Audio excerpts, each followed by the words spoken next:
આપણે આ એક પેન મૂકીશું, એની અંદર આપણે 2 ચમચી પાણી એડ કરીશું. પાણી એડ કરીશું એટલે આપણું દૂધ છીપકે નહીં. આપણે બનાવવાની છે મેંગો આઈસ્ક્રીમ. તો આપણે હવે ગેસને ચાલુ કરીશું. આપણે લેવાનું છે 2 કપ દૂધ. 2 કપ દૂધ લેશું. આપણે એને સારું ગરમ થવા દેવાનું છે. આપણે દૂધને હલાવીશું. ઉફાળ આવી જાય ત્યાં સુધી આપણે હલાવવાનું છે. આપણું દૂધ તો ઘાટું થવા મળ્યું છે. આપણે ગેસને ધીમો કરીશું. આપણે મિલ્ક પાવડર નાખવાનો છે. તો 1 પેકેટ આપણે મિલ્ક પાવડરનું એડ કરવાનું છે. આપણે દૂધમાં મિલ્ક પાવડર એડ કરીશું અને આપણે દૂધને હલાવી લેવાનું છે. આપણે અધૂરું તો એ પૂરું કરી દઈએ. હલાવતું જવાનું છે અને નાખતું જવાનું છે. દૂધ ઘાટું થાય નહીં ત્યાં સુધી એને આવી રીતના ગરમ થવા દેવાનું છે. એકદમ ઘાટું કરી નાખવાનું છે. હવે આપણે મિલ્ક પાવડર નાખવાનો છે. તો મિલ્ક પાવડર નાખવા માટે આપણે ઠંડુ દૂધ લેવાનું છે. આપણે 1 ચમચી મિલ્ક પાવડર લેવું. એની અંદર આપણે ઠંડુ દૂધ એડ કરીશું. આપણે આ મિલ્ક પાવડરનો ઠંડા પાણીમાં ગોળ બનાવ્યું છે. તો એ ગાંઠું રહે નહીં ને એવી રીતના આપણે હલાવવાનું છે. તો આપણા મિલ્ક પાવડર સરસ તૈયાર થઈ ગયો. તો આપણા દૂધની અંદર ગરમ થાય છે એની અંદર આપણે એડ કરી દઈશું. આપણે દૂધનો ઉફાળો સરસ આવી ગયો છે. તો આપણે એની અંદર એડ કરી દઈશું અને આપણે હલાવતા રહીશું. આપણે અંદર થોડુંક સોટ્યું હતું તો થોડુંક દૂધ નાખીને એડ કરી દઈશું. આપણે દૂધને ઘાટું કરી દેવાનું છે. હવે આની અંદર ખાંડ એડ કરીશું. આપણે અંદર ખાંડ 1 કપ ખાંડ નાખીશું. તમે જેવું ગળું ખાતા હોય એ પ્રમાણે આપણે ગળું બનાવવાનું છે અને ઓછી વધુ કરી શકો છો તમે. એકદમ ઘાટું દૂધ બનાવવાનું છે અને પછી એને આપણે ઠંડુ થવા દેવાનું છે. આપણું દૂધ સરસ બની ગયું છે. એકદમ ઘાટું થઈ ગયું છે અને સરસ થઈ ગયું છે. તો હવે આપણે આને ઠંડુ થવા દઈશું. હજી આ ઘાટું થઈ ગયું છે અને હવે આપણે ઠંડુ થશે ને તે વધારે ઘાટું થઈ જશે. તો આપણે હવે આને બંધ કરી દઈએ ગેસને. આપણે આને ઠંડુ થવા દેવાનું. આ કેરી લીધી છે. આપણે મેંગો આઈસ્ક્રીમ બનાવવાની છે. તો આપણે કેરી લીધી છે. કેરીને આપણે ધોઈ લઈશું. આપણી કેરી છે નાની પણ કામણગારી છે. એકદમ મસ્ત મીઠી ગામડાની કેરી છે. તો આપણે આને કાપી લઈશું.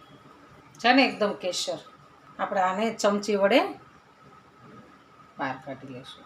આપણે હવે મિક્સર જારમાં કાઢી લેવાનું છે. તો આપણે એમાં બ્લેન્ડર ફેરવવાનું છે. આપણે ઉપર ઢાંકણું ઢાંકી દઈશું અને આપણે બ્લેન્ડર ફેરવવાનું. આ બ્લેન્ડરને આપણે ફેરવી દઈશું.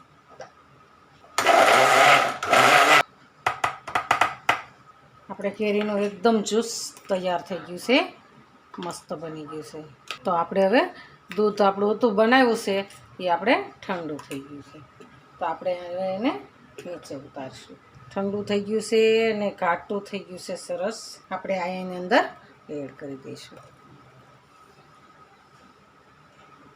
આપણે આને હલાવી લેવાનું છે. આપણે જે પણ નાખવું હોય ને એ પછી નાખી શકશું. અત્યારે તો આપણે જમાવા મૂકવાનું છે અને બ્લેન્ડર ફેરવવાનું છે. એટલે અત્યારે તો કશું નાખવાનું નથી. આપણે એકદમ મિક્સર સરસ તૈયાર થઈ ગયું છે. તો આપણે એક પ્લાસ્ટિકનો ડબ્બો લઈશું અને આપણે આ બધું જ એની અંદર એડ કરવાનું છે.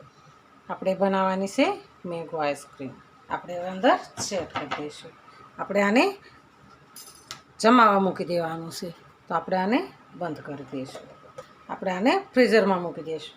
આપણે મેંગો આઈસ્ક્રીમ ફ્રીજમાં મૂકી દીધી હતી. તો ફ્રીજમાં મૂકી હતી તો આપણે બરફ જામી ગયો છે અને કડક થઈ ગઈ છે.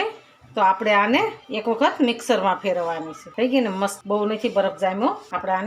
આપણે બ્લેન્ડર ફેરવી દેવાનું છે. બ્લેન્ડર ફેરવી દઈએ ને એટલે મસ્ત બની જાય છે. બરફ જામે છે ને એ ન જામે અને આપણે મેંગો આઈસ્ક્રીમ મસ્ત. આપણે આમાં બ્લેન્ડર ફેરવી દીધું છે. તો એકદમ જ્યુસ થઈ ગયું છે. હવે આપણે ફરીવાર આપણે પેક કરી દઈશું. 1-2 વાર ફેરવીએ ને તો આમાં બરફ ન જામે અને આપણે આઈસ્ક્રીમ એકદમ પોચી સરુ જેવી થાય છે. તો આપણે હવે આને શીપ કરી દઈએ. પાછું આપણે બદામને કટિંગ કરી નાખીશું. આપણે બદામ અંદર એડ કરવાનું છે. આપણે ઉપર આવી રીતના બદામ નાખીશું. આપણે એકદમ સરસ સેટ થઈ ગયો છે. તો આપણે આને બંધ કરી દઈશું. એકદમ મસ્ત આઈસ્ક્રીમ આપણી બની ગઈ છે. મેંગો આઈસ્ક્રીમ બનાવી છે. તો આપણે આ કપ લઈશું. થઈ ગયું ને? વાવ, મસ્ત બની ગયો. જરાય બરફ જામ્યો નથી અને એકદમ મસ્ત આપણો આઈસ્ક્રીમ બની ગયો છે. તમે જોઈ શકો છો. વાવ, એકદમ મસ્ત બની ગયો છે. તો આપણે એમાં બદામ નાખીશું. મેંગો આઈસ્ક્રીમ સરસ તૈયાર છે. એકદમ મસ્ત બની ગઈ છે. તો હાલો ખાવા. જો આ મારો વિડીયો ગમે તો લાઈક, શેર અને સબસ્ક્રાઈબ કરી દેજો. રાધે રાધે.